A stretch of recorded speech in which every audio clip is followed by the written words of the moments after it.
ভাত হয়ে গেছে নাকি? ভাত হয়ে গেছে।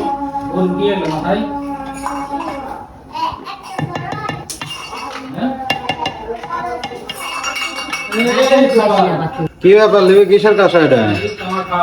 এটা হচ্ছে ইয়ার ওই কি সিলভার দিয়ে এই কাঁসা বানাই নেওয়া হচ্ছে, একবারে লাইফ গ্যারান্টি। হ্যাঁ মনে করো মানে জন্ম পার হয়ে যাবে। এটা কি স্বাস্থ্যসম্মত? অবশ্যই স্বাস্থ্যসম্মত। কেন আমরা সিলভারের জিনিস ব্যবহার করি না? সিলভারের জিনিস দিয়ে ফেলে না দিয়ে যে কাঁসার জিনিস ইয়ে বানানো একদম বললাম তো লাইফ গ্যারান্টি এই জায়গা দিচ্ছি। আর এদিকে চটচটি করা হচ্ছে, এই চটচটি এখন তুলবো।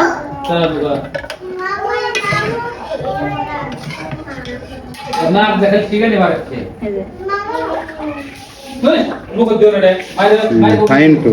হ্যাঁ পুরো চটচটি, এটা খুবই টেস্ট লাগে আর কি চটচটি খেতে।